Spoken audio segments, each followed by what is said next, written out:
barang siapa yang memfitnah nasab seseorang. Nasab seseorang udah benar, tapi difitnah, bohong. Saudara, itu bisa kufrun. Bisa yang menuduhnya memasuki jurang kekafiran. Na'udzubillah min dalik. Jadi menolak nasab yang asli haram. Mengaku-ngakui nasab yang palsu juga haram. Saya rasa jelas ya. Dan jadi pertanyaan Anda, ini bukan hanya untuk asmatkan saja. Untuk seluruh habaib. Harus jelas nasabnya.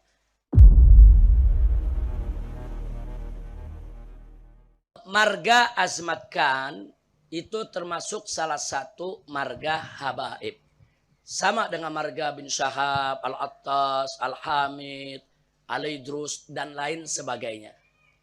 Hanya saja yang jadi persoalan bahwa azmatkan yang betul-betul diakui sebagai azmatkan, yang nasabnya bersambung lewat jalur laki-laki terus sampai ke atas.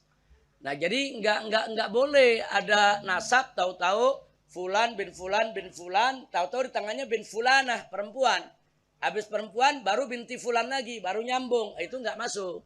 Jadi nasab itu kita garisnya garis anak lelaki. Nah, saya rasa jelas ya. Nah, ini yang jadi persoalan. Nah, jadi ada oknum-oknum mengaku sebagai asmatkan, tapi setelah diperiksa ternyata nasabnya dari garis nyainya, dari garis ibunya, dari garis neneknya. Itu enggak termasuk asmatkan. Asmatkan itu harus betul-betul nasabnya bersambung. Ke datu-datunya lewat jalur laki sampai yaitu ke Sayyidatul Fatimah binti Rasulullah sallallahu alaihi wasallam. Nah, itu yang perlu kita sampaikan. Jadi artinya asmatkan ada yang asli kalau memang terbukti bersambung, ada juga yang diragukan bahkan tertolak kalau nggak bisa dibuktikan tersambung. Sama dengan bin Syahab. Nah, bin Syahab memang keturunan Rasulullah, tapi tidak tiap orang yang ngaku bin Syahab pasti bin Syahab, kan belum tentu. Mesti dibuktikan betul gak dia bin Syahab. Nah, siapa bapaknya, siapa kakeknya, siapa datuknya, dilihat dulu, diperiksa. Kalau diperiksa itu ternyata nyambung, ya dia bisa jadi bin Syahab yang betul. Saya contohkan, ada satu dai di Sukabumi. Dia ngaku bin Syahab, ternyata bukan.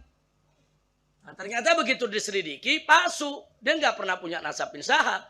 Nah, maka itu saya kirim saya punya murid jamaah untuk memberikan peringatan kepada yang bersangkutan. Ini kejadian 10 tahun yang lalu. Begitu, jangan sampai dia mengaku sebagai bin Syahab. Nah, ini yang perlu kita tegaskan. Jadi sekali lagi ya ikhwan, soal nasab. Satu, manintasaba ila ghairi abihi fahuwa mal'un. Barang siapa yang menisbahkan, yaitu dirinya, keturunan bukan selain ayahnya, maka dia mal'un, dia dilaknat. Nah, yang kedua, hati-hati juga, saudara. Barang siapa man ta'ana fi nasabi, barang siapa yang memfitnah nasab seseorang. Nasab seseorang udah benar, tapi difitnah, bohong. Saudara, itu bisa kufrun, bisa yang menuduhnya memasuki jurang kekafiran. Na'udzubillah min dalik. Jadi menolak nasab yang asli haram, mengaku-ngakui nasab yang palsu juga haram. Saya rasa jelas ya. Dan jadi pertanyaan Anda, ini bukan hanya untuk asmatkan saja, untuk seluruh habaib harus jelas nasabnya. Nah, jadi kalau untuk Indonesia ini pencatatan yang resmi itu adanya di Robitoh Alawiyah. Ada pengakuan Robitoh Alawiyah, kami akui, nggak ada, kami nggak akui. Soal bisa jadi dia asli, itu hanya Allah yang tahu ya ikhwan. Sebab Robitoh Alawiyah itu dia menghukum menilai secara zahir. Anda siapa, dari mana, siapa ayahnya, diperiksa dulu 5-6 keturunan. Nah, setelah itu diperiksa dalam buku besar, buku induk. Ada ditemukan berarti dia asli. Bahwa dia memang bisa dibuktikan nasabnya. Tapi kalau tidak ditemukan, dua kemungkinan. Bisa dia itu maskuk, bukan tidak asli, bukan palsu, tapi maskuk, diragukan. Mau dibilang benar, nggak ada buktinya.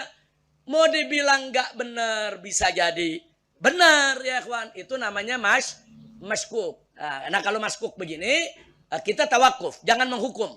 Nah, ada lagi yang ketiga, mardud. Yang nyata-nyata bohong, itu nasabnya kawan. Emang dia ngarang. Jadi dulu ada satu dai juga di daerah Parung. Pertama dia ngaku sebagai bin Syekh Abu Bakar. Tahu-tahu berubah jadi Assegaf. Bin Syekh Abu Bakar jadi Assegaf. Nggak tahu udah sekarang ngaku jadi apa lagi ya ikhwan. Nah jadi artinya ada 3 ya. Nasab itu ada 3. Pertama, masbut. Artinya memang terbukti. Nah, muhaggab, terbukti kalau nasab itu benar. Yang kedua, maskuk. Diragukan. Kalau yang terbukti wajib kita akui, wajib kita terima. Kalau yang maskuk, tawakuf. Artinya tawakuf, abstain. Jangan beri penilaian. Yang ketiga, mardud. Wajib ditolak kalau mardud. Saya rasa jelas ya. Ini bukan hanya untuk asmatkan. Untuk seluruh marga di kalangan habaib. Nah, karena sekarang yang ngaku-ngaku kan juga banyak. Hati-hati. Yang ngaku-ngaku hati-hati. Mal'un dilaknat di sisi Allah. Jadi Anda mau mulia nggak mesti ngaku-ngaku keturunan Nabi ya ikhwan. Enggak. Orang bisa mulia tanpa harus jadi keturunan Nabi alaihi salatu wassalam.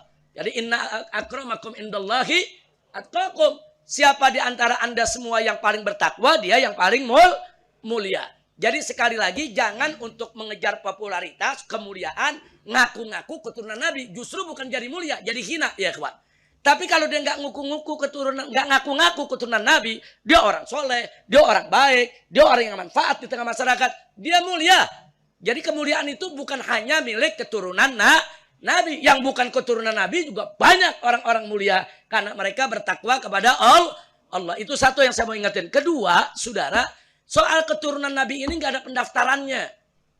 Emang ada di antara Anda di dalam perut daftar isi formulir? Saya mau jadi bin Sahab? Bisa. Saya mau jadi orang Jawa? Bisa. Saya mau jadi orang Sunda? Bisa. Saya tanya, Anda sebelum lahir ada pendaftaran nggak?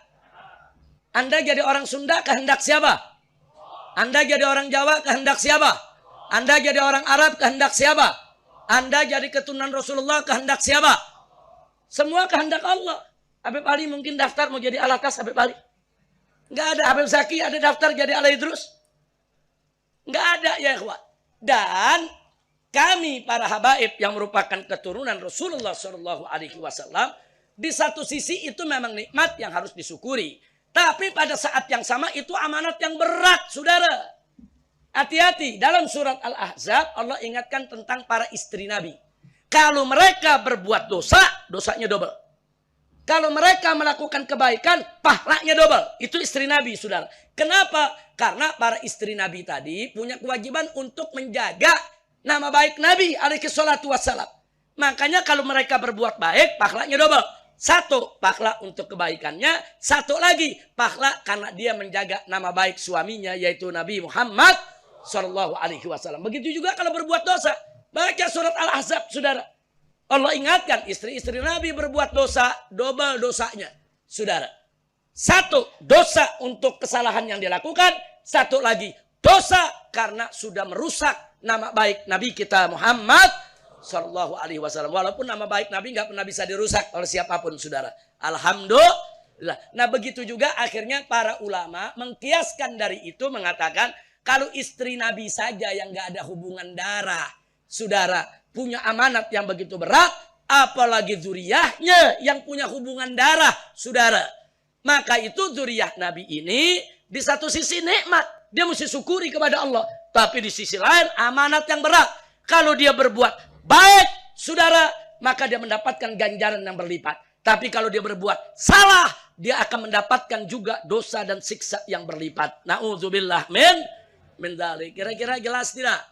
Jadi keturunan Nabi bukan buat bangga-banggaan, buat sok-sokan, buat menghina daripada nasab yang lain. Enggak, saudara.